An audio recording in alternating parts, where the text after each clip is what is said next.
kasih Tuhan boleh angkat tanganmu. Amin. Saya yakin setiap kita merasakan anugerah Tuhan, setiap kita merasakan kebaikan Tuhan, setiap kita merasakan penyertaan Tuhan. Amin Bapak Ibu. Pada pagi hari ini saya undang Bapak Gembala untuk memperkatakan doa.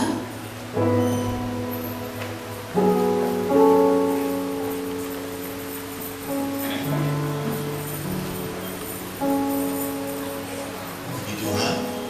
Sebelum kita berdoa, saya akan memperkenalkan tamu kita dari Pemanta 1, dia sub dari PW 1, Pemanta 4, ya, dari PW 1, Bapak Pendeta Sulaiman, Gembala di GBI Curug.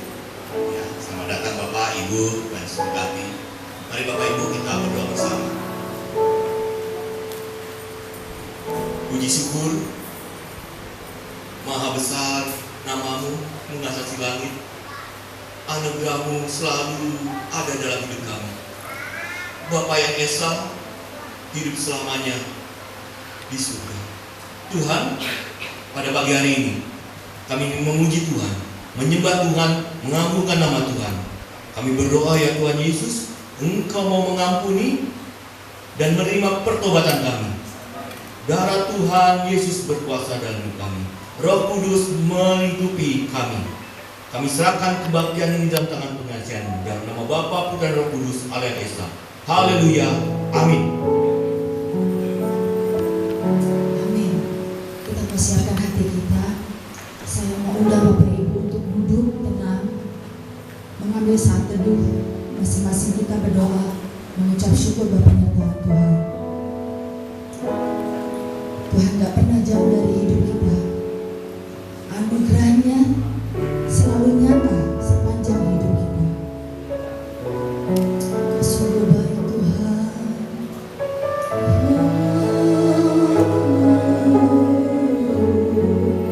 Kau baik Bapa. Kau baik Yesus. Haleluya. Mari kita katakan suatu pujian.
kembali kita mau melihat satu performance atau persembahan dari murid-murid sekolah minggu. Saya persilakan.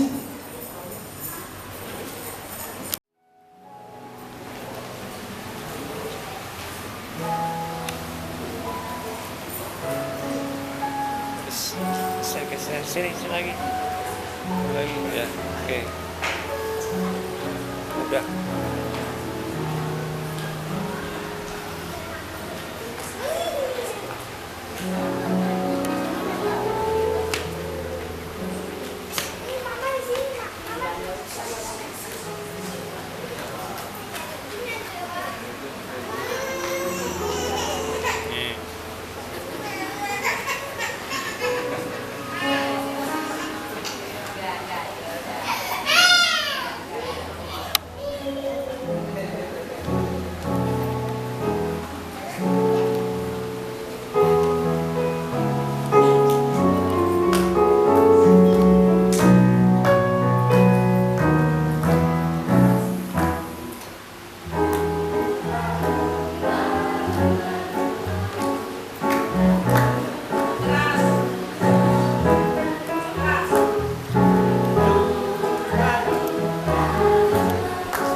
Silakan Bapak Ibu untuk duduk kembali. Kita mau siapkan hati kita.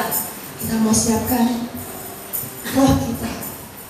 Kita mau angkat satu pujian untuk menyambut firman Tuhan.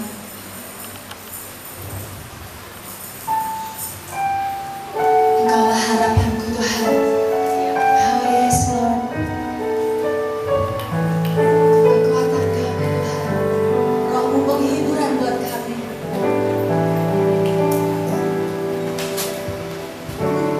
Kenangan kekuatanku, ku dapat jalani hidupku tanpa Tuhan yang di sampingku. Ku tak mampu sendiri. Engkaulah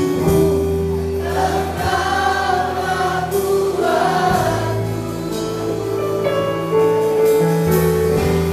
yang menopangku.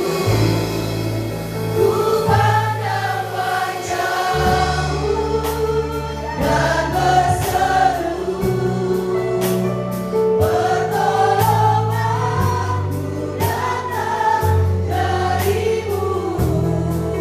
Peganglah tanganku, jangan lepaskan.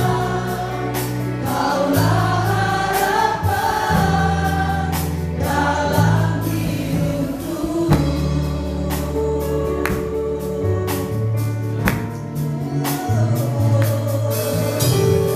Bukan dengan kekuatanku,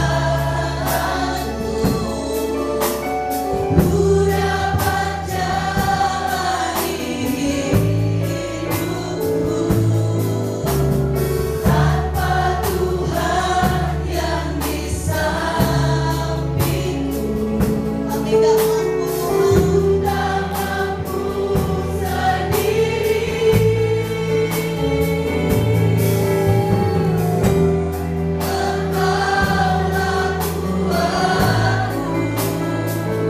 Engkaulah kuatku, yang menopangku. Ku pandang wajah-Mu dan berseru, pertolonganku datang dari-Mu.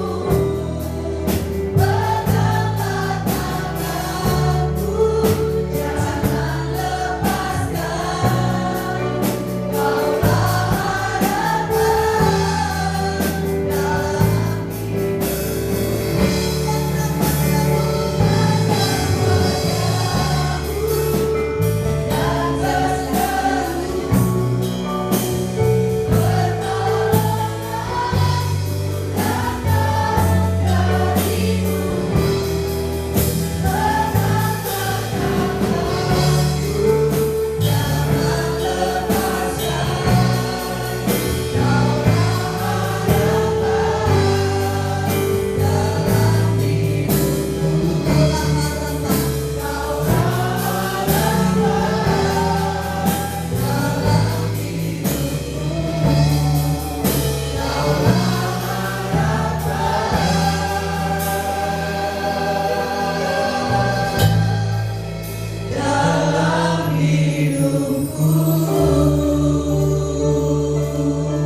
Tidak ada pribadi yang lain yang kami harapkan selain Engkau ya Tuhan.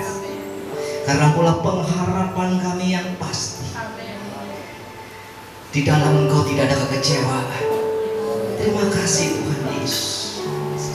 Pagi hari ini kami telah naikkan pujian syukur kami, penyembahan kami di hadapan-Mu. Ini waktunya Tuhan. Kau kenyangkan kami dengan firman. Terima kasih Tuhan Yesus. Urapi hamba-Mu ini yang tidak ada apa-apanya Tuhan. Biarlah hamba-Mu ada di balik salib-Mu, di belakang salib-Mu, dan biarlah Engkau Tuhan yang dimuliakan. Dalam nama Tuhan Yesus berkati jemaat-Mu, umat-Mu Tuhan. Lembutkan hatinya ya Roh Kudus, sehingga kami Tuhan bisa belajar bersama-sama. Di dalam nama Tuhan Yesus Kristus kami mengucap syukur, kami berdoa, kami sambut firman-Mu. Haleluya. Dalam nama Tuhan Yesus. Amin. Shalom Bapak Ibu. Puji nama Tuhan. Terima kasih untuk tim worship dan juga pemain musik yang sudah mengantar kita dalam hadirat Tuhan. Terima kasih untuk Bapak Gembala yang memberi kesempatan buat saya hari ini menyampaikan firman Tuhan. Izin Pak Pendeta Soleman untuk menyampaikan firman Tuhan. Sekali lagi shalom Bapak Ibu.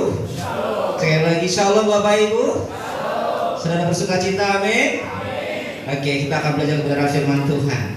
Ini adalah sesuatu yang ada dalam kehidupan kita sehari-hari, yaitu bagaimana kita berdampak di tempat kerja. Ini tema kita hari ini, berdampak di tempat kerja. Bapak Ibu, sebelum kita sampai kepada bagaimana kita memiliki hidup yang berdampak, sebelum kita memiliki hidup yang menjadi berkat dan menjadi Kristus di tempat kita bekerja, kita perlu memahami pemahaman bekerja yang paling dasar dulu, sehingga kita memiliki pemahaman yang sama apa itu kerja dan bagaimana kita memandang pekerjaan itu secara benar. Kita lihat slide yang kedua. Ya. Pemahaman dasarnya seperti ini. Manusia hidup memiliki yang namanya kebutuhan. Kebutuhan itu dapat dicukupkan dengan kalau kita punya uang. Bagaimana supaya kita punya uang? Ya, kita kerja. Ini adalah logika berpikir pada umumnya hari ini. Dan inilah yang terjadi, bahwa manusia hidup punya kebutuhan. Gak ada manusia hidup yang tidak punya kebutuhan. Setiap kita punya kebutuhan. Bagaimana kebutuhan itu bisa tercukupi? Bagaimana kebutuhan itu dapat digenapi? Ya kalau kita punya uang. Lalu bagaimana supaya kita punya uang? Ya kerja. Gak ada orang yang layak-layak dapat duit. Aneh tuh kalau orang layak-layak dapat duit, ya kan? Nah, kita kerja. Sebab itu, saya mengatakan begini, sebab itu kerja adalah bagian daripada identitas manusia. Jadi hakikat manusia itu bekerja. Kalau nggak kerja, ya sebenarnya bukan manusia. Karena bagian dari identitas dari manusia. Jadi kebutuhan manusia itu tidak hanya sandang, pangan, dan papan, tapi juga sandang, pangan, papan, kerja. Bagaimana kalau nggak kerja bisa punya sandang, pangan, dan papan? Kebutuhan manusia adalah sandang, pangan, dan kerja. Karena kerja sudah menjadi bagian identitas dari manusia itu. Sebab itu benarlah Paulus mengatakan kepada jemaat di Tesalonika, barang siapa yang tidak bekerja, hendaknya dia jangan makan. Itu karena ketika orang tidak bekerja, dia mengingkari jati dirinya, dia mengingkari identitasnya sebagai manusia. Betul, Tuhan menyediakan makanan untuk burung yang tidak menabur, tapi burung juga harus terbang keluar dari sarangnya untuk dia makan, untuk dia mendapatkan makanan. Oleh sebab itu, kebutuhan dasar manusia bukan hanya lagi soal sandang, pangan, dan papan tadi itu, tetapi juga soal makan, minum, dan juga pekerjaan. Kebutuhan manusia kemudian berkembang menjadi hal yang lebih besar daripada hal itu ketika kita memiliki keinginan-keinginan. Dan itulah yang menjadi beban, memberatkan manusia, sehingga bekerja seolah-olah itu menjadi kutuk. Nah, ini menjadi pemahaman yang salah. Ketika orang bekerja itu menjadi kutuk.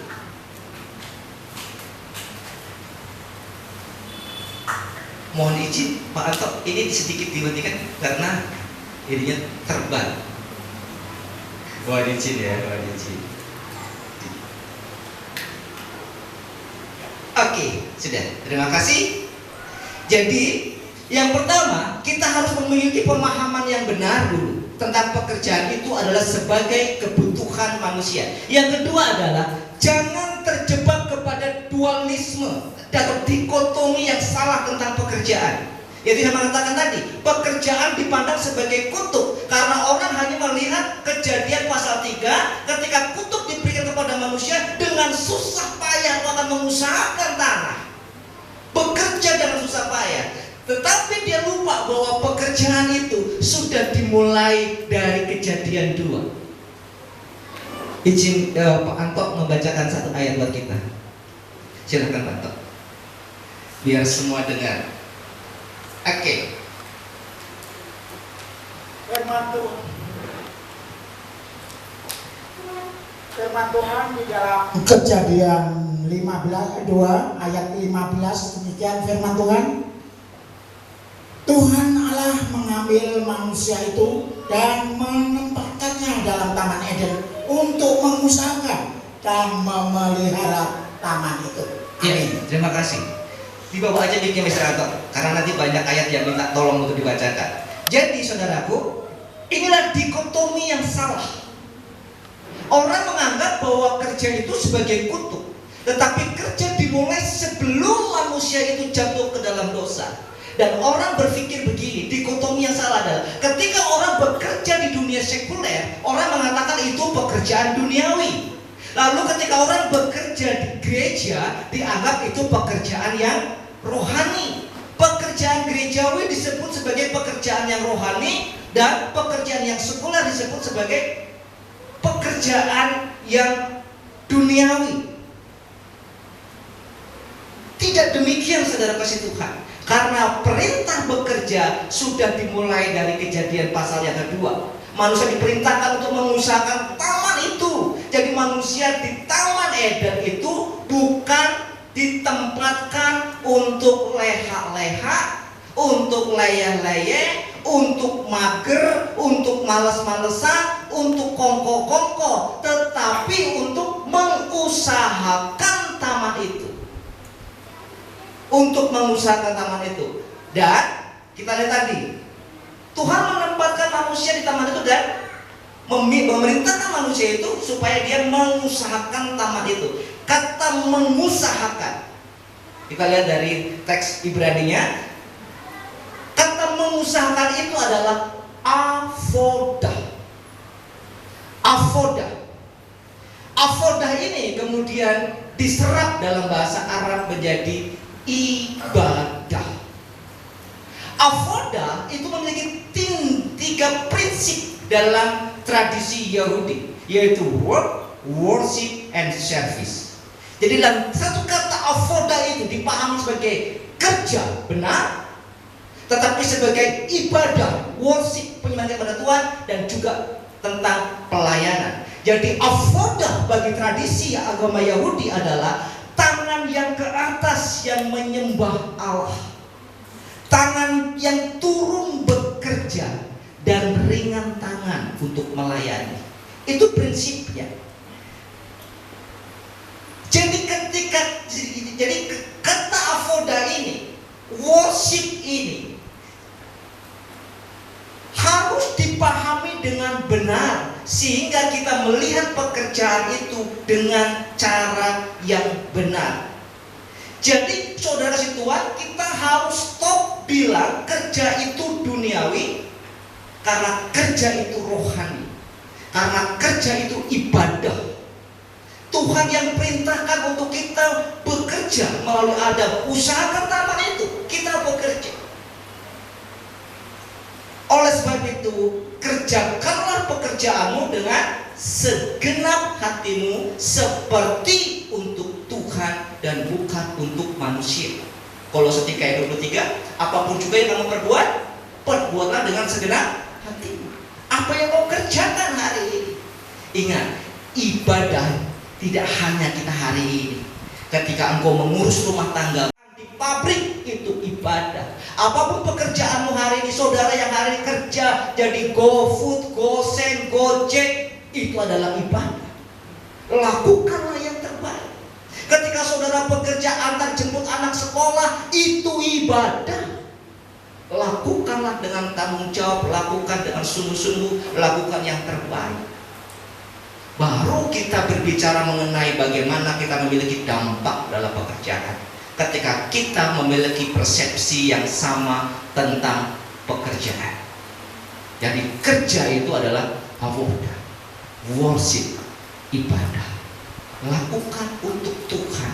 Kalau kita sudah sampai lakukan untuk Tuhan, maka kita memiliki pemahaman yang sama bahwa kita akan serius dalam bekerja. Kita nggak main-main dalam lingkungan pekerjaan. Selanjutnya, masih dikotomi yang salah. Kita lihat Matius 7, 22 dan 23. Matius 7 ayat yang ke-22 sampai ayat yang ke-23. Silakan Mr. Anto. Matius 7 ayat yang ke-22 dan 23. Pada hari terakhir banyak orang akan berseru padaku, Tuhan, Tuhan, bukankah kami bernubuat demi namamu dan mengusir setan demi namamu dan mengadakan banyak mujizat demi namamu juga? Pada waktu itulah aku akan berterus terang kepada mereka dan berkata, aku tidak pernah mengenal kamu, nyata daripadaku kamu sekalian pembuat kejahatan. Amin. Terima kasih. Ayat 22 dikatakan apa? Semua rohani ya. Aku mengusir setan demi namamu, aku berbuat demi namamu. Ayat 23 dikatakan aku tidak mengenal kau. Dikotomi yang sama. Orang selalu berpikir orang yang bekerja di gereja, profesi sebagai gembala, sebagai hamba Tuhan, itu pekerjaan yang pasti 100% rohani. Dan orang yang bekerja di pabrik, perusahaan, jadi guru, jadi dosen, jadi ART, itu pekerjaan yang duniawi. Tapi lihat, Tuhan Allah sudah mengingatkan kita jauh-jauh hari bahwa yang di gereja ini belum tentu rohani. Orang mengatakan jadi pendeta, jadi full timer itu pekerjaan yang rohani, belum tentu.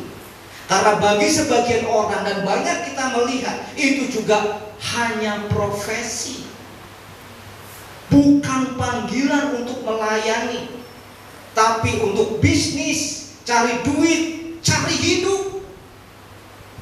Nggak heran gereja pecah. Masalahnya apa? Di gereja banyak uang, semua orang pingin pengendali utama keuangan gereja jadi bisnis.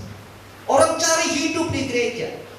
Di gereja ini benar WL, pemain musik, semua singer, guru sekolah minggu, nggak ada yang terima gaji, jadi fine aja.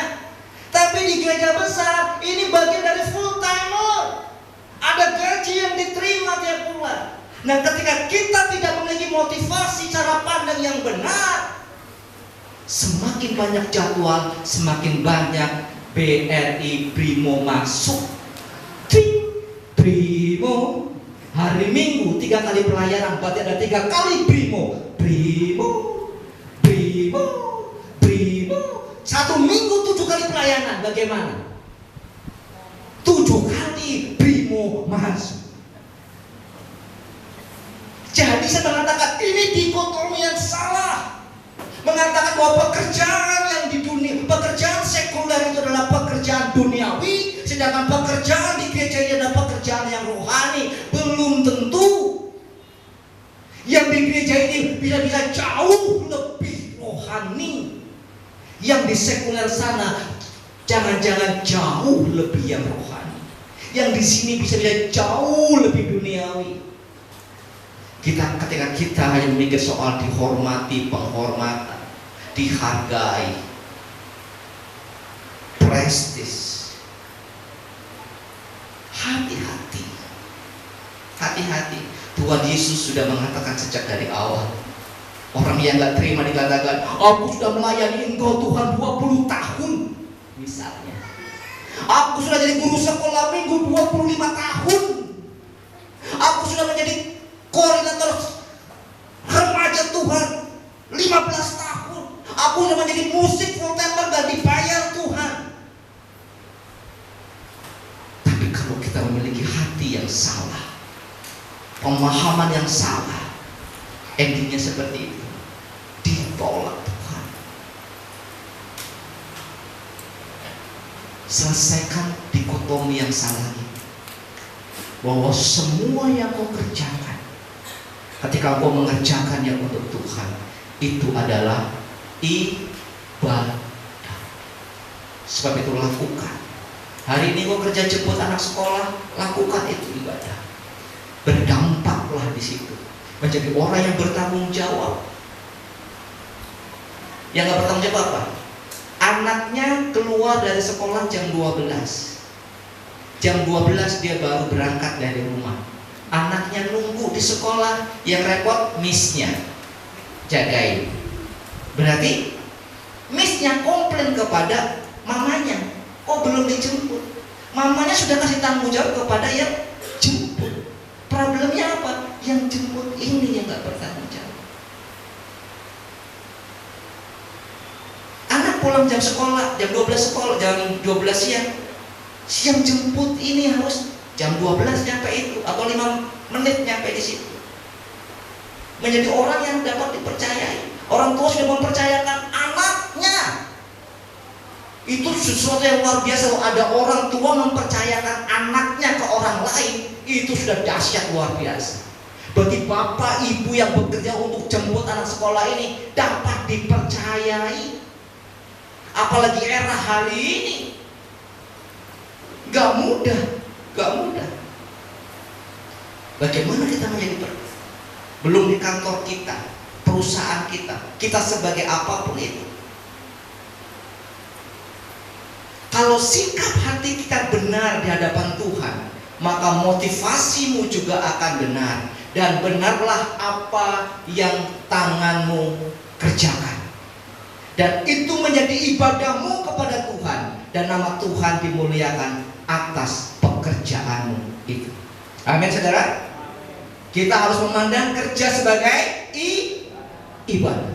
Karena kerja adalah ibadah, maka kita harus melakukan dengan segenap seperti untuk, maka kita menjadi orang-orang yang berintegritas, orang-orang yang dapat dipercayai. Slide yang ketiga. Ya, apa yang membedakan kita sebagai orang percaya dalam dunia kerja? Bagi kita, tempat kerja adalah ladang pelayanan. Bagi kita, tempat kerja adalah ladang pelayanan. Kalau kita masih berpikir tempat kerja adalah cari cuan, maka kita sama dengan dunia. Kita harus lebih daripada itu. Betul, saya bekerja, saya butuh duit. Tapi saya kerja bukan hanya butuh duit, tapi saya harus berdampak di lingkungan pekerjaan. Saya harus membagikan berkat, jadi berkat. Kerja jadi tempat untuk aku melayani. Kerja, tempat kerja adalah ladang pelayanan bagi kita. Itu yang paling efektif. Karena apa? Di gereja ini nggak efektif. Karena pintu masuk dibuka, semua orang mengatakan shalom, apa kabar, luar biasa, semuanya terasa kayak udah di surga, anteng, ayem. Tapi bagaimana kalau saudara ke tempat kerja, baru buka pintu saja sudah menghadapi muka-muka yang cembetut karena banyak beban pekerjaan? Apakah kita bisa mengatakan shalom everybody? Bagaimana harimu hari ini? Kerjaan numpuk Miss Rosi, belum diperiksa ini soal-soal Miss Rosi. Itu atasannya udah ngomel-ngomel Miss Rosi. Rasanya aku pengen garuk aspal Miss Rosi. Susah. Datang itu sudah dengan kesel, dongkol, capek, ya kan? Nah, bagaimana dalam lingkungan seperti itu kita masih bisa membawa cahaya ilahi? Ada kemuliaan Tuhan, ada Tuhan yang bersinar dalam hidup kita. Aduh, sekalipun bebanku banyak, kalau aku ketemu kamu, aduh rasanya enak. Kalau pekerjaannya nggak berkurang, disitulah kita memberikan dampak. Kita menjadi orang yang mudah untuk curhatin. Gue males lah kalau curhat sama dia. Sama siapa? Mami Rosi. Kenapa? Kalau dicurhatin bocor kemana-mana. Nah, itu sudah susah. Berarti nggak bisa dipercayai. Gitu. Gue suka kalau curhat sama Miss Rosi. Kenapa? Kalau gue setiap kali curhat sama Miss Rosi, aku yang curhat, aku juga yang dikuatkan loh. Gitu. Nah, berarti ini sudah berdampak. Sudah memberi nilai, memberi value bahwa tempat kerja itu adalah, karena jujur saudaraku, waktu kita lebih banyak habis di tempat kerja dibandingkan di rumah. Nih ya, saya ceritakan. Istri saya berangkat kerja jam 5 pagi. Nah, karena apa? Ngejar KRL. Kalau dia berangkat kesiangan, maka dia berdiri Parung Panjang Tanah Abang 50 menit, tangan di atas, kaki di bawah, jaga-jaga. Maka dia harus berangkat jam 5 pagi antara Parung Panjang dan Tanah Abang. Pulang jam berapa? 5.30 dari Kebon Jeruk. Kalau normal nggak hujan, sampai rumah jam berapa? 7.20 malam. Habis waktunya di jalan dan di tempat pekerjaan. Di rumah cuma jam berapa? Jam 8 sampai jam 5 pagi. Kita punya waktu ngobrol jam 8 sampai jam 9, jam 10, jam 11 tidur. Hubungan suami istri hanya 4 jam. Lebihnya kepada teman, kantor, bos, perusahaan. Maka kalau suami istri banyak tenteng tueng, ya wajar karena cuma 4 jam ngobrolnya. Jadi kalau suami istri yang dua kerja, ya siap-siap aja lah tenteng tueng. Ya, waktunya segitu aja. Waktu kita habis di tempat pekerjaan kita. Apalagi kalau hujan. Rabu kemarin hujan ya. Hujan, nge-grab ditolak mulu, tolak. Akhirnya dapat, nggak naik Gojek, tapi naiknya Gokar. Macet lebih parah. Keluar kantor jam 17.30. Saya di rumah jam berapa? 11 malam. 11 malam itu baru sampai di stasiun Parung Panjang. Jadi kalau orang lagu Ning Stasiun Balapan, kalau saya Ning Stasiun Parung Panjang, aku ngenteni kowe. Dengan pakai jas hujan dan gerimis. Kurang syahdu gimana coba hubungan rumah tangga kami? Ya kan? Iya. Tapi itulah tanggung jawab dan pekerjaan. Waktu kita habis di tempat kerja. Sebab itu kalau kita nggak menjadikan tempat kita sebagai ladang pelayanan, tempat kerja jadi neraka.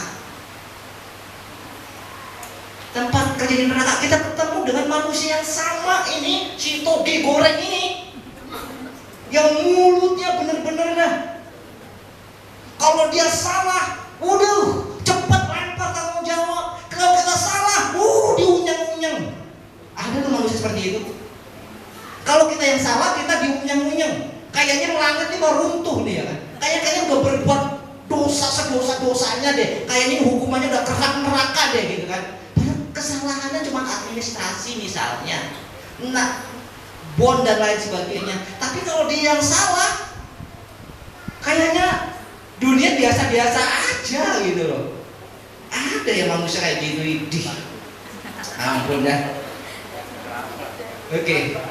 Kalau kita ingin memiliki hidup kita berdampak, memberi nilai, memberkati lingkungan di mana kita bekerja, maka kita harus memiliki cara pandang yang lebih besar daripada cara pandang orang dunia bahwa kerja hanya cari cuan. Bekerja bukan hanya sekedar untuk mendapatkan uang dan memenuhi kebutuhan pribadi kita, tapi lebih besar daripada itu, kita memiliki tujuan bahwa di mana saya bekerja, di sana saya sebagai saksi Kristus, sehingga pekerjaan kita menjadi ladang pelayanan bagi kita.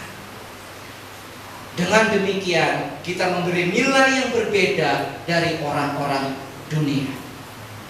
Apa yang harus kita miliki? Hidup yang seperti apa yang harus dimiliki untuk kita miliki hidup yang berdampak di tempat kerja? Slide selanjutnya. Ya.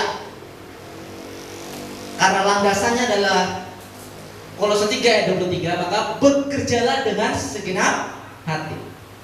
Yang pertama apa? Memiliki motivasi dalam bekerja. Motivasi dalam bekerja harus benar. Jika kita menjadikan pekerjaan kita sebagai ladang pelayanan kita kepada Tuhan, maka kita akan bekerja dengan maksimal, memberikan yang terbaik yang dapat kita lakukan dengan segenap hati kita. Sebab itu motivasi kita dalam bekerja harus benar. Motivasi kita dalam bekerja harus benar. Harus lebih daripada cari uang. Ingat, bekerja itu adalah kehendak Allah yang harus kita lakukan. Ingat afodah tadi itu. Kerja itu sebagai ibadah. Jadi benarlah pernyataan bahwa pekerjaanmu adalah ladang pelayananmu kepada Allah, sehingga nama Tuhan harus dimuliakan di dalam pekerjaanmu. Tapi jika uang semata yang menjadi motivasi kita bekerja, jika uang semata yang menjadi tujuan kita bekerja, maka kita akan kehilangan nilai dari pekerjaan itu. Kita kehilangan tujuan daripada pekerja itu. Ketika orang yang motivasinya kerja hanya cari duit, hanya bagaimana bisa cuan, maka dia rentan akan menghalalkan segala cara dalam pekerjaannya demi uang. Dan akhirnya nama Tuhan justru terhinakan oleh karena perbuatan kita dalam pekerjaan kita. Ketika kita menghalalkan segala cara demi uang.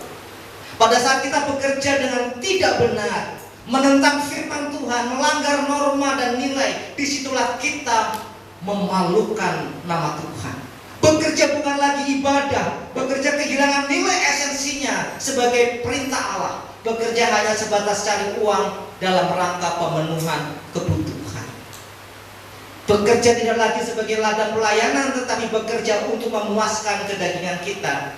Kerakusan, ketamakan, keinginan hawa nafsu duniawi. Tidak heran jikalau ada karyawan menggelapkan barang milik kantor. Ada? Tidak heran jikalau pegawai pekerja korupsi. Ada? Tidak heran jikalau barang-barang di kantor, di gudang tiba-tiba hilang karena cari tambahan. Banyak orang bekerja dengan curang, mencari keuntungan diri sendiri. Karena apa? Tujuannya uang. Bagaimana saya memiliki banyak, bagaimana saya mendapatkan banyak, sehingga apa? Markup. Kwitansi yang harganya 15.000 kenapa bisa jadi 25.000? Markup. Banyak markup di kantor. Bikin laporan palsu ke Ditjen Pajak, DJP. Karena apa? Takut diperiksa. Perusahaan rugi dibilang untung. Karena kalau rugi, Ditjen Pajak akan datang periksa. Banyak sekali orang-orang seperti ini. Apalagi perusahaan yang main mata dengan AR-nya. Ya sudahlah. Sudah. Pajak 1M dilaporkan 400 juta. Apa kita menjadi bagian dari itu semua? Itu menjadi pertanyaan kita. Menjadi pertanyaan kita. Dan karena kerja cari duit, hanya cari uang, saudaraku, maka tidak heran kalau di kantor saudara banyak orang yang carmuk, caper, menjilat atasan, menginjak bawahan, nyikut teman, demi apa? Jabatan, promosi, promosi, dan tunjangan. Itu banyak. Karena apa? Motivasinya hanya uang. Ketika orang motivasinya uang ya begitu. Atasannya dijilat, bawahannya diinjak, temennya disikut. Gue yang harus promosi, gue yang harus naik jabatan, gue yang harus dapat tunjangan. Gak peduli. Di situ kita sudah tidak memberikan nilai ibadah dalam pekerjaan kita. Belum lagi kalau ada yang suka fitnah-fitnah, ya kan? Motivasimu dalam bekerja harus benar. Karena apa? Engkau sedang memelihara seisi rumah tanggamu. Minta tolong 1 Timotius 5 ayat 8 sekarang. 1 Timotius 5 ayat 8. Bapak Ibu silakan buka 1 Timotius 5 ayat 8. Kenapa kita harus bekerja dengan benar, motivasi bekerja dengan benar, membawa uang ke rumah dengan benar? Karena yang kau pelihara adalah seisi rumah tanggamu. 1 Timotius 5 ayat 8. Firman Tuhan dalam 1 Timotius 5 ayat 8.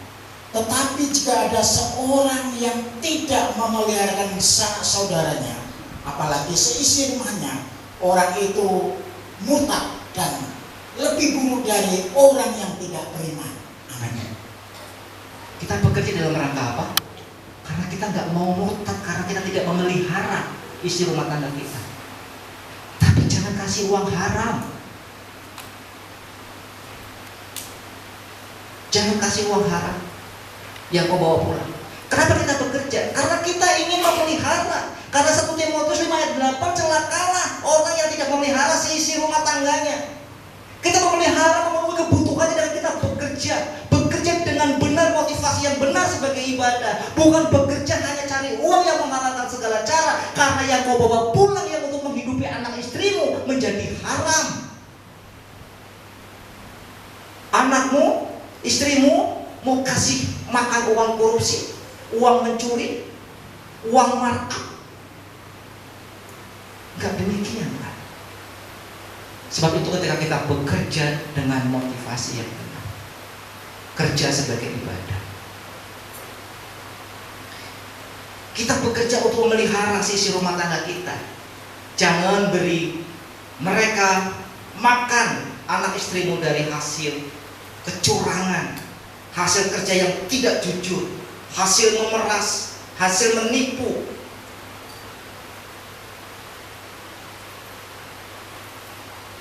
Disitulah saudara memberi dampak yang baik, menjadi berkat sebagai orang percaya. Untuk anak-anakmu, melalui kemampuan, talenta, dan skill yang sudah Tuhan berikan bagi kita, kita mau bekerja dengan cara yang benar. Yang kedua adalah etos kerja.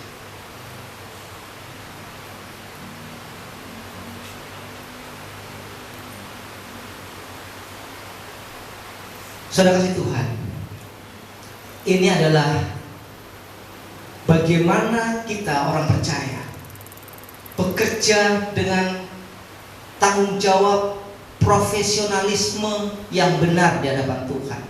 Orang yang bekerja dengan segenap hati pasti memiliki etos kerja yang baik. Yang pertama memiliki motivasi yang baik, yang kedua memiliki etos kerja yang baik.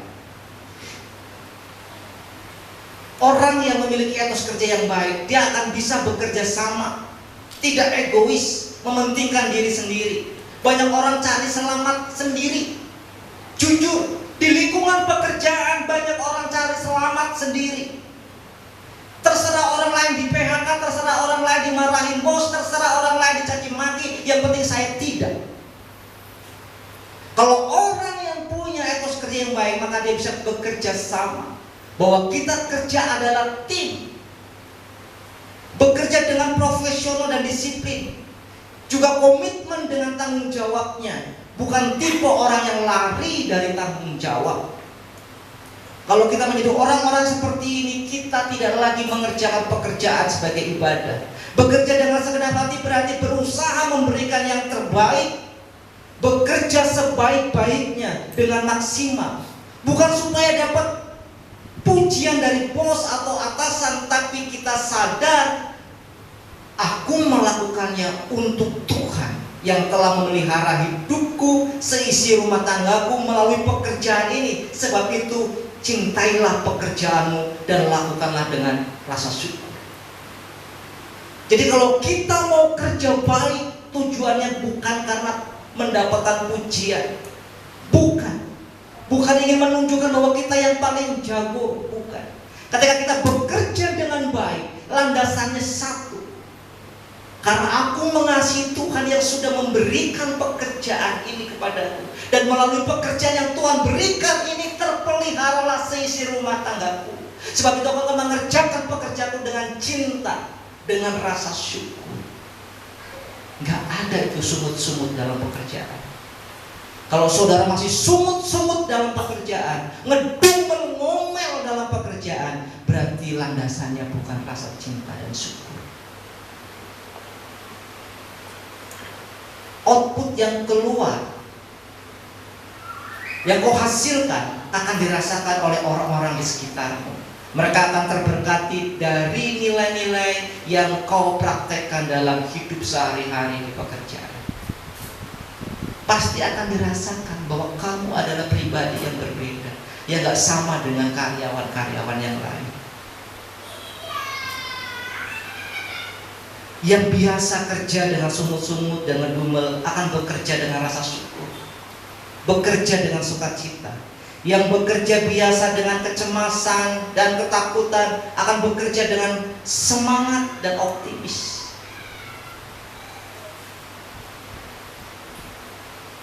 Disitulah saudaraku menjadi berkat, berdampak bagi orang-orang di sekeliling saudara. Dan ingat ini dengan baik Bapak Ibu. Ingat ini dengan baik. Berkat Tuhan datang tidak hanya karena air keringat. Saya batasi di sini.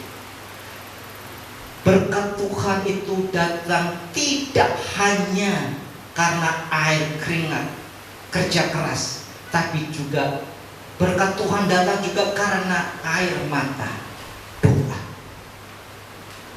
Kalau engkau hanya mengandalkan skillmu, kegagahan, kebisaanmu, maka kau bekerja hanya dengan air keringat. Ketika kau menjadi kaya, kau akan menjadi sombong. Karena ini adalah hasil usaha pekerjaanku. Tapi berkat Tuhan juga tidak hanya karena air mata, hanya karena doa. Ketika kau duduk, lutut, berdoa, minta pekerjaan, kalau gak keluar ngantar CV, gak ada pekerjaan. Jadi pekerjaan berkat Tuhan itu adalah kombinasi perpaduan antara kerja keras dan juga doa. Air keringat yang mencucur, siang-siang bolong harus berangkat kerja, dan juga lutut yang bertelut kepada Tuhan. Sehingga ketika kau bekerja dengan skill, kemampuan, talenta yang Tuhan berikan, engkau menjadi kaya, engkau tidak sombong. Engkau tetap ingat Tuhan, ingat lutut yang bertelut, ingat air mata yang tercurah pada saat kau minta pekerjaan. Ketika kau bekerja dengan menghadapi situasi-situasi yang sulit, banyak tekanan. Kalau aku ini gak beres, aku akan di PHK. Kalau ini gak beres, aku akan di PHK. Bagaimana Tuhan kalau aku di PHK? Lalu saudara berlutut, Tuhan tolong buka jalan, Tuhan tolong buka jalan, Tuhan tolong buka jalan. Enggak air keringat doang kan? Ada air mata yang jatuh kan? Untuk berkat yang saudara nikmati. Orang yang hanya mengandalkan air keringat, dia egois, dia sombong, dia gak butuh Tuhan. Tapi orang yang hanya mengandalkan air mata tanpa keluar bekerja, dia bodoh.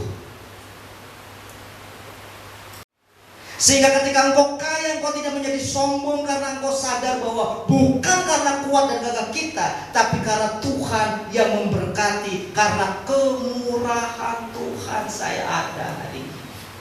Tetapi juga bukan karena kebetulan berkat itu datang, karena kita mengusahakan diri kita dengan semaksimal mungkin, dengan sedemikian rupa melalui kemampuan talenta yang Tuhan berikan bagi kita. Jadi berkat Tuhan itu kombinasi dari apa? Air keringat dan air mata. Kalau hanya air keringat, engkau akan jadi sombong, seolah-olah ini semua karena kemampuan. Kalau hanya air mata, engkau kalah dengan burung, karena burung pun pergi keluar sarangnya. Kata Pak Gembala, bukan hanya pergi ke bukan hanya keluar dari sarangnya cari makan, tapi dia juga harus bersaing dengan burung-burung yang lain. Benar. Kita bekerja juga bersaing dengan orang-orang lain. Ya, dari 10 lowongan kerja yang daftar berapa? 1000. Artinya kita harus bersaing. Gak cuma butuh kerja keras, keringat, skill, kemampuan, CV yang baik, tapi juga butuh anugerah Tuhan. Bagaimana dari 1000 terpilih, dari mana dari 1000 terpilih 100, dari antara 100 terpilih nama saudara. Ajaib, pekerjaan Tuhan yang ajaib. Sebab itu bertanggung jawab dalam pekerjaanmu. Hari ini apapun pekerjaanmu, bertanggung jawab. Surat yang kelima. Oke. Selesai dengan diri kita. Kalau kita belum selesai dengan dirimu, engkau tidak akan berdampak di tempat kerja. Selesailah dengan dirimu. Kalau engkau tidak selesai dengan dirimu, kita tidak akan bisa menjadi nilai, menjadi berkat, menjadi saksi, menjadi dampak di dalam tempat pekerjaan kita. Kenapa orang ribut? Kenapa orang bertengkar?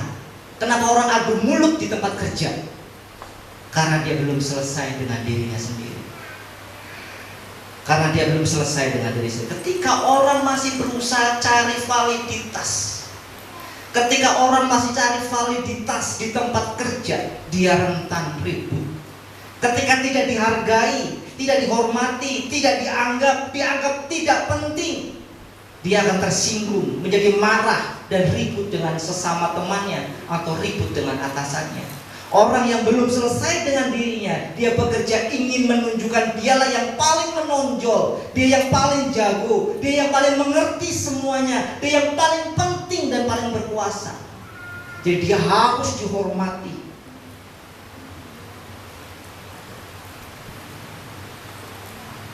Akhir hidupnya penuh dengan intrik.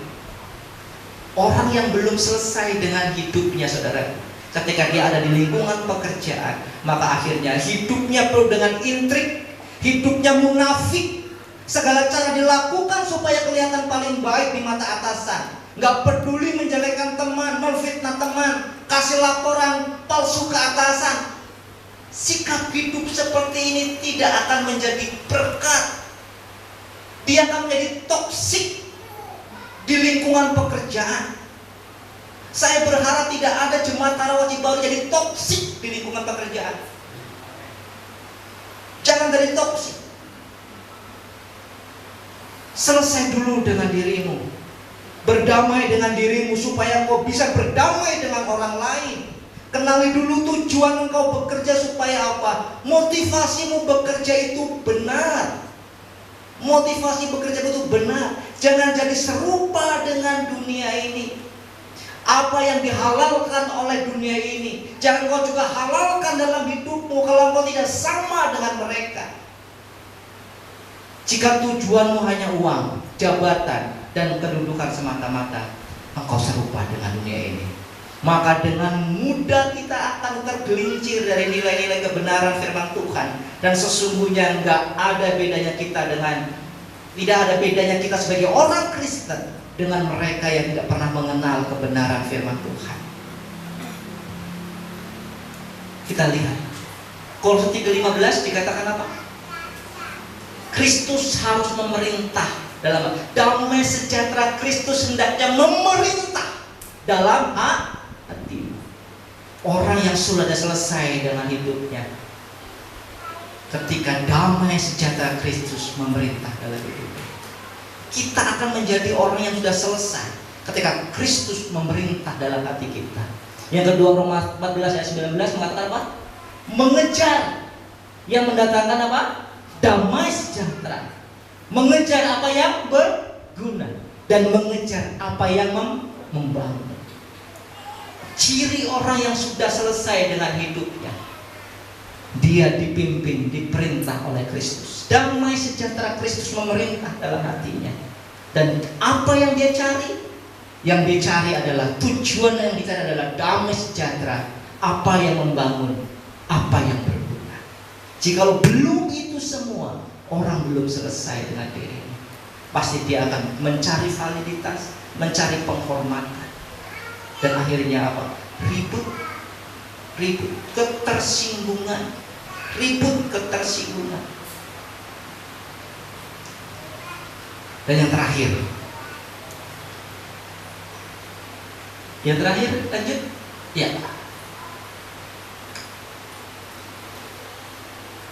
Kerja keras kita adalah kesaksian nyata yang menunjukkan iman kita.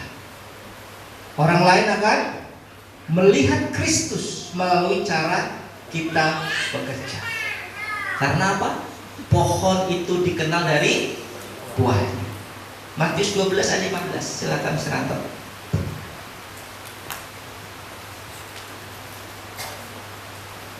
Matius 12 ayat ke-33. Iya, 33, sorry. Demikian firman Tuhan dalam Matius 12 ayat ke-33. Jikalau suatu pohon kamu katakan baik, maka baik pula buahnya. Jikalau suatu pohon kamu katakan tidak baik, maka tidak baik pula buahnya. Sebab dari buahnya pohon itu dikenal. Amin. Terima kasih. Ini sudah di akhir. Pohon dikenal dari buahnya. Saudara dikenal juga dari buah yang kau hasilkan. Buah yang kau hasilkan. Apakah engkau benar anak-anak Allah? Apakah engkau benar sebagai karyawan, sebagai pekerja, wirausaha, orang-orang yang hidup dalam Tuhan atau tidak? Engkau akan dikenal dari buahnya. Dari buahnya orang akan terberkati. Orang akan terberkati. Saya kesaksian sedikit, saudara. Bagaimana orang bisa memberkati orang lain mengenal Kristus. Tahun 2019 saya bekerja di Bintaro. Saya punya bos namanya Ibu Sabrina. Dia Sabrina Ritonga. Suaminya dia bekerja di World Bank. Anaknya autism. Anaknya sembuh. Saya ceritakan secara singkat aja. Anaknya sembuh. Karena anaknya sembuh dari autism, dia mau klinik. Bikin klinik. Klinik tumbuh kembang anak berkebutuhan khusus di Bintaro sektor 1. Satu hari kita karyawannya diajak Christmas party lah. Kita makan di Pacific Place di daerah SCBD situ. Meja kita biasa kalau saudara makan biasa ada, kalau di Solari ada pelayan-pelayan gitu kan. Tapi kalau di Pacific Place satu meja itu satu pelayan yang stay. Jadi dia nggak kemana-mana. Stay aja melayani di satu meja itu. Kita makan. Pelayan ini, waiters gitu ya. Pelayan ini bekerja dengan sigap. Jadi apa yang kita mau tuh cekatan, cepat dan juga ramah. Bos saya tertarik. Dipanggil, ditanya namanya siapa, bla bla bla. Ditanya juga gajinya berapa. Suatu hari bilang, nanti kalau kamu butuh kerjaan, kamu hubungi saya. Kasih nomor, dikasih kartu nama. 3 bulan dari itu dia benar telepon. Akhirnya dia benar masuk. Seorang waiters, pelayan itu. Karena apa? Etos kerjanya itu membuat bos saya itu tertarik. Direkrut. Jadi apa? Jadi case manager Bimba. Sengaja dia bikin Bimba. Dia jadi case manajernya dari waiters. Bisa. Di training 3 bulan jadi itu. Berkembang sampai sekarang masih ada Bimbanya itu. Terus. Dia seorang muslim, dia nikah. Waktu nikah saya datang dengan istri, Ibu Bayu. Kita nikah dengan istri, kita datang dengan istri, bla bla bla. Setelah dapat berikutnya lagi, dapat kabar. Tahu nggak Bu Bayu itu? Kenapa dia pisah sama suaminya? Terus dia tinggal di rumah ibu Sandra sekarang. Dia tinggal di rumah bosnya ini. Terus lama tanya lagi. Saya teman-teman namanya Pak Abu Sofyan. Bray, dia manggil saya Bray. Bray, bukan Brian. Bray. Tahu nggak si Bayu? Kenapa? Dia udah masuk Kristen. Kenapa? Kemarin aku lihat dia dibaptis. Bosnya jadi gak perlu repot-repot. Cukup jadi bos yang baik, yang mencontohkan iman Tuhan, iman Kristus dalam hidupnya. Gak perlu penginjilan dan lain sebagainya. Karena apa? Hidupnya setiap hari adalah penginjil. Hidupnya setiap hari adalah penginjil. Bagaimana Ibu Bayu ini yang muslim? Tentu tidak dengan 1 tahun, 2 tahun, 3 tahun, mungkin 4 tahun baru dibaptis jadi Kristen. Sekarang jadi jemaatnya siapa? Mohon maaf, jemaatnya GSKI. Jadi jemaatnya PRS Sabdono sekarang dia di Penin Bay, di Penin Hall situ, Jalan Sudirman. Jadi jemaatnya dia. Bukan itu yang penting kan? Yang penting adalah satu jiwa diselamatkan karena apa? Ada orang yang praktek kasih dalam hidup. Itu yang penting. Berapa lama ART hidup bersama saudara? 3 tahun, 4 tahun, 5 tahun, 6 tahun, 7 tahun? Apakah ART itu sudah melihat Tuhan dalam hidupmu? Atau kalau bosnya datang, masjidnya datang, dia ketakutan masuk kamar, seolah-olah lihat genderuwo? Ayo praktek. Jadilah bos yang menyenangkan buat ART. Jangan ART takut kalau bosnya pulang. Gitu ya. Apa? Praktek. Buah pohon dikenal dari buahnya. Tuhan bisa memakai tempat kerja. Dengar baik ini. Tuhan bisa memakai tempat kerja sebagai alat pembentukan diri kita. Sengaja Tuhan tempatkan di tempat yang saudara merasa tidak nyaman. Tapi jika itu seizin Tuhan, Tuhan mau engkau berlatih kesabaran, berlatih rendah hati, berlatih menerima diri dan berdamai dengan orang lain. Tidak semua kita bekerja di tempat yang kita mau. Benar. Tidak semua kita bekerja menurut fashion kita. Benar. Kadang-kadang Tuhan menggiring kita di tempat kerja yang kita tidak suka. Tetapi jikalau itu adalah kehendak Tuhan, itu adalah hasil dari doamu, itulah cara Tuhan membentuk kita melalui pekerjaan kita. Supaya apa? Kita berlatih sabar, bersabar menghadapi orang-orang, berlatih untuk rendah hati. Jadi kalau kita ditegur atasan, jangan langsung baper, jangan langsung sensi, marah-marah, di belakang ngomongin atasan. Jangan seperti itu. Memang ditegur tidak enak, dikritik tidak enak, tapi terimalah itu untuk belajar, mengevaluasi diri kita untuk menjadi lebih baik.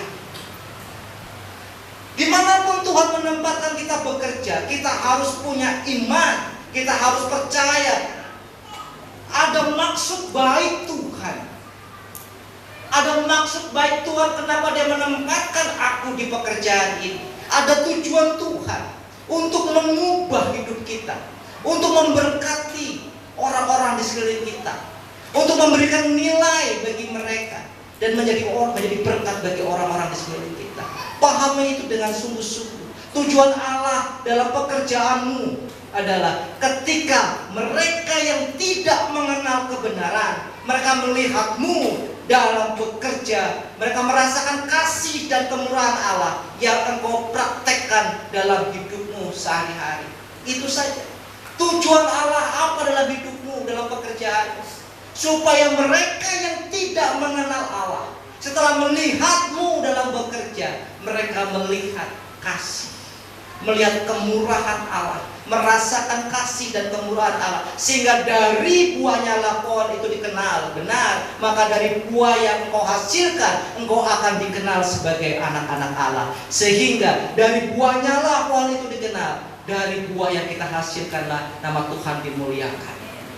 Inilah hidup yang berdampak, hidup yang memberi nilai, hidup yang dapat dirasakan bukan hanya diri kita sendiri, tetapi juga bagi orang-orang yang ada di sekeliling kita. Saudara kasih Tuhan, ini dengan baik. Dengar ini dengan baik. Orang yang hidup takut akan Tuhan bukan orang yang tiap minggu datang ke gereja. Saudara bisa komplain dengan hal ini. Orang yang hidup takut akan Tuhan bukan orang yang tiap minggu datang ke gereja. Karena itu bukan jaminan orang hidup takut akan Tuhan. Karena banyak kita jumpai orang yang tiap minggu datang ke gereja, hidupnya tetap brengsek, tetap menipu, tetap mencuri, mulutnya tetap jahat dan melukai orang, padahal tiap minggu datang ke gereja. Bukan juga orang yang hafal ayat-ayat firman Tuhan. Orang yang hidup takut akan Tuhan bukan mereka yang berpakaian jubah panjang keagamaan supaya terlihat rohani dan kudus. Bukan. Seringkali itu hanya sebagai aksesoris dan atribut semata. Orang yang hidup takut akan Tuhan akan nyata terlihat dari sikap hidupnya. Akan terlihat dari sikap hidupnya, dari perkataannya, dari tingkah lakunya. Hidup dalam kasih, hidup dalam damai, hidupnya tidak melukai orang lain. Itulah buah yang harus dihasilkan supaya hidup kita memiliki nilai, memiliki dampak, dan tidak serupa dengan dunia ini yang tidak mengenal kebenaran. Terakhir saudaraku, jadikanlah kerjamu sebagai ibadah kepada Allah. Amin. Jadikanlah kerjamu sebagai ibadah kepada Allah. Avodah, worship, service, tapi juga work kepada Allah. Melalui kerjamu nama Tuhan disenangkan dan dimuliakan. Sebab itu kerjakanlah dengan segenap hatimu. Berikan yang terbaik dengan motivasi yang benar. Katakan dalam hatimu, kerjaku bukan sekedar cari uang. Katakan dengan hatimu sendiri. Katakan dengan hatimu sendiri, kerjaku bukan sekedar cari uang, karena uang tidak kekal. Kerjaku bukan kerja jabatan, kerjaku bukan kejar jabatan dan tunjangan, karena itu juga tidak kekal. Tapi kerjaku untuk melakukan kehendak Allah. Dan melalui kerjaku, Tuhan turut serta melakukan hal-hal yang besar, hal-hal yang luar biasa, hal-hal yang baik untuk memberkatiku, dan aku jadi berkat untuk orang lain. Amin. Yang tidak pernah dilihat oleh mata, yang tidak pernah didengar oleh telinga, yang tidak pernah timbul dalam hati dan pikiran oleh kita, itu yang Tuhan sediakan bagi kita. Sebab itu tidak cukup air matamu, juga air keringatmu. Tidak cukup air keringatmu, engkau butuh air matamu. Tetap andalkan Tuhan dalam pekerjaanmu. Motivasimu yang benar. Kerjakan kerjaanmu itu sebagai ibadah kepada Allah, sehingga kamu dapat memberikan yang terbaik, yang maksimal untuk Tuhan. Jadilah berkat di mana Tuhan tempatkan dalam pekerjaan kita. Amin. Amin untuk firman Tuhan untuk pagi hari ini. Tuhan Yesus memberkati. Selamat berjuang, selamat berdampak, menjadi berkat bagi orang-orang di situ saudara. Amin.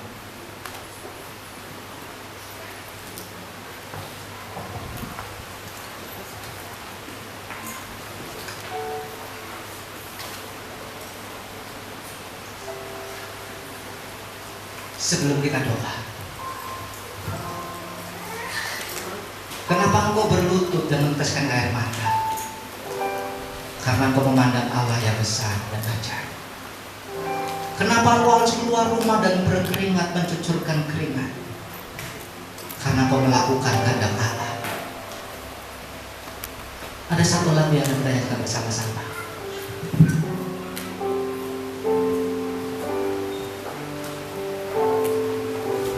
Bang Deva, silakan ditampilkan. Slide nomor 7. Katakan Yesus terbesar. Sama-sama katakan ini.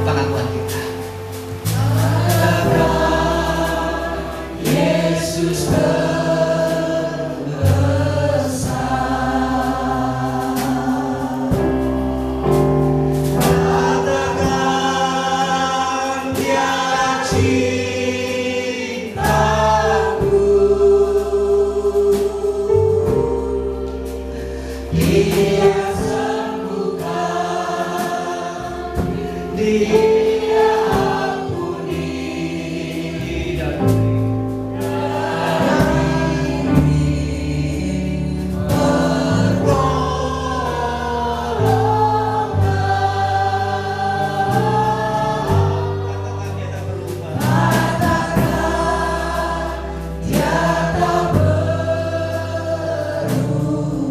sekali lagi dengan sungguh, dengan tulus, bahwa Tuhan yang terbesar dalam hidup.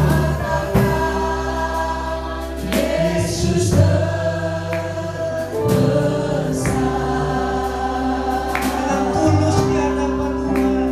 Menangkan di hati. Aku mencintai Engkau.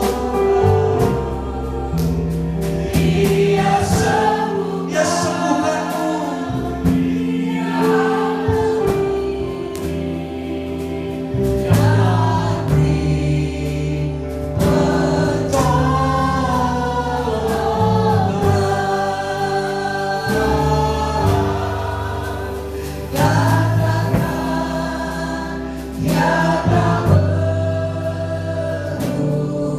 Sekali lagi dengan sungguh-sungguh katakan Yesus terbesar. Sehingga Bapak Gembala Yesus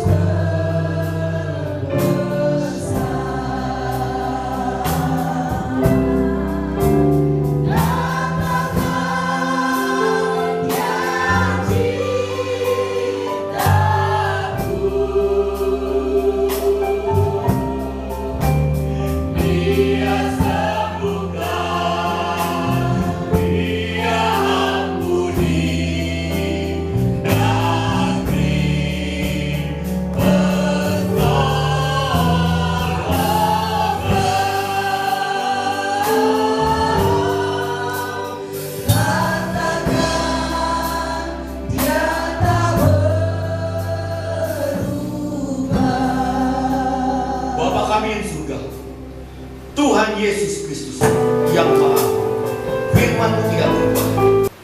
Di awal-awal pembentukan, Engkau mengatakan untuk kami mengusahakan dan memelihara. Dan sampai saat ini, firman yang beribu-ribu tahun yang lalu tetap sama. Kami akan mengucap syukur atas pekerjaan yang kami punyai. Kami akan memelihara dan mengusahakannya. Kami berdoa bagi saudara-saudara kami, teman-teman kami yang belum mendapatkan pekerjaan. Kami yakin percaya Engkau sedang membentuk mentalnya, hatinya, kerinduannya, sehingga di saat mereka mempunyai pekerjaan, mereka akan mengandalkan Tuhan yang ada di hidupnya dan mencerminkan firman Tuhan sehingga orang lain melihat Tuhan Yesus dalam pekerjaannya. Terima kasih atas penggambaran Injil dari Bapak Andre.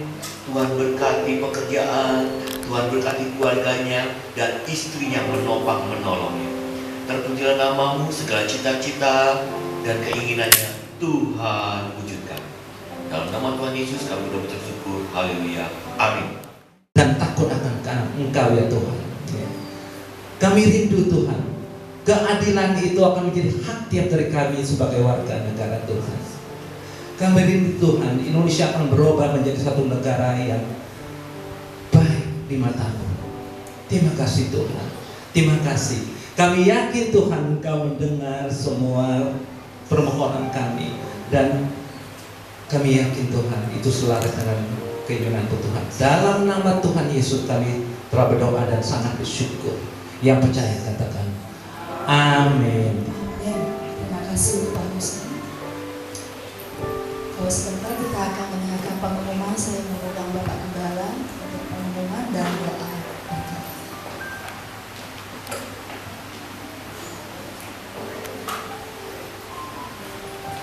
Baik, terima kasih Bapak Ibu. Saya akan memberikan pengumuman, nanti selanjutnya Bapak Pendeta Sulaiman bisa memberikan sambutan untuk kami semua, buat jemaat kami. Bapak Ibu, hari Selasa kita ada kebaktian kaum lansia. Hari Kamis ada kelompok sel, kelompok 1, Tuhan berkati. Hari Jumat kembali ada latihan-latihan, baik pujian, tarian ya, yang bisa. Hari Sabtu ada kebaktian kelompok 2, 3 dan kebaktian pemuda remaja. Yuk, Tuhan Yesus berkati. Dan hari Minggu persiapkan diri saudara untuk mengikuti perjamuan kudus. Ya, minta sungguh-sungguh pada Tuhan komitmen yang sungguh-sungguh dalam mengiringi Yesus supaya kita dapat menyatu dengan Tuhan kita Yesus Kristus. Yang bisa saya sampaikan, kita akan sambut dari Bapak Pendeta Sleman dan silakan.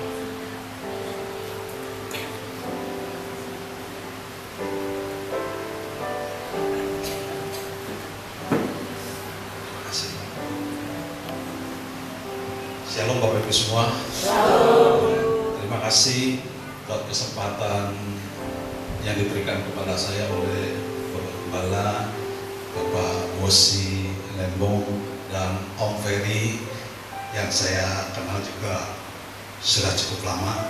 Ya, saya staf penggembalaan di Curug dan kebetulan dari Perwil 1 mempercayakan saya untuk memimpin Komata 4 yang ada di wilayah Cimone dan Lipo Karawaci.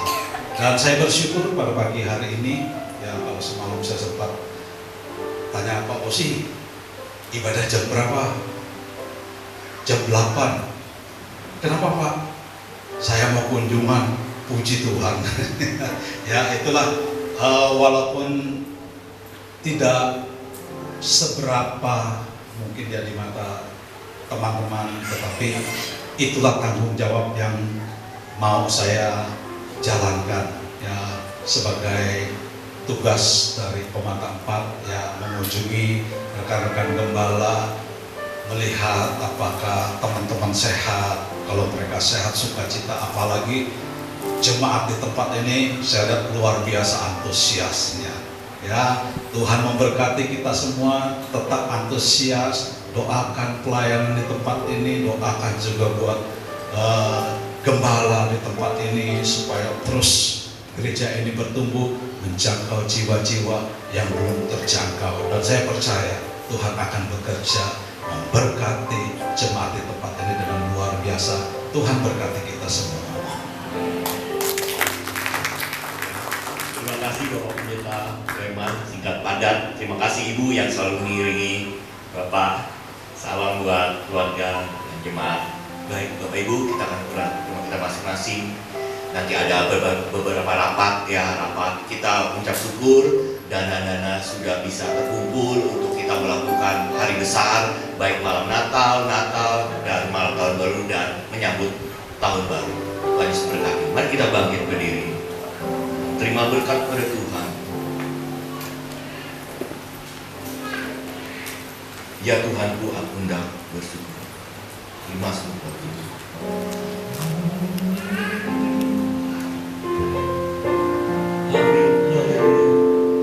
Naikkan mazmur di dalam hatimu, tebar firman Tuhan, nyatakan Kristus dalam kehidupanmu.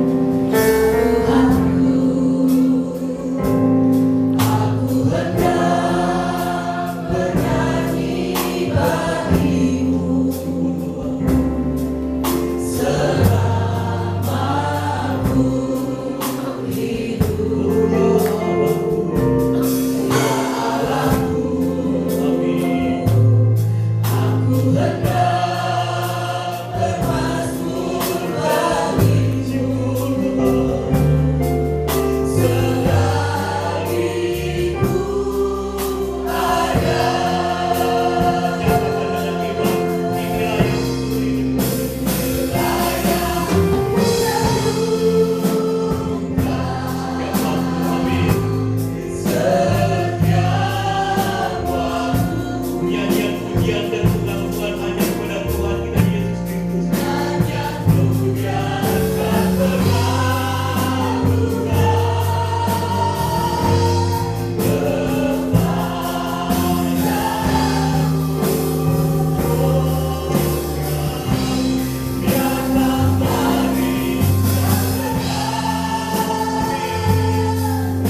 Allah yang hidup. Perhatikanlah suara Tuhan Allah dan lakukanlah dengan setia segala perintahnya kepada kita. Tuhan Allah akan mengangkat kita di atas segala bangsa di bumi. Segala berkat diberikan kepada kita, dimanapun dan kapanpun keberadaan kita, baik dalam usaha kita, pekerjaan kita, keluarga, pendidikan, dan pelayanan kita. Di saat kita bangun maupun tidur, Tuhan memberkati. Kita menjadi umat pilihannya yang dikuduskan karena Tuhan menjauhkan kita dari orang-orang yang jahat kepada kita. Diberkatilah kita dengan kekayaan Tuhan yang melimpah-limpah, sehingga kita sendiri dapat banyak mengasihi banyak orang dengan berkat yang melimpah dari Tuhan, dan kita sendiri tidak menjadi peminta-minta. Diberkatilah kita menjadi kepala dan bukan menjadi ekor. Kita akan tetap naik dan bukan turun. Diberkatilah kita yang tidak serong ke kanan dan ke kiri dengan tidak menyembah Allah lain, dan hanya beribadah kepada Tuhan Yesus Kristus Allah kita. Marilah kita menyatukan hati dalam beriman kepada Tuhan Yesus Kristus dan bersama-sama katakan amin.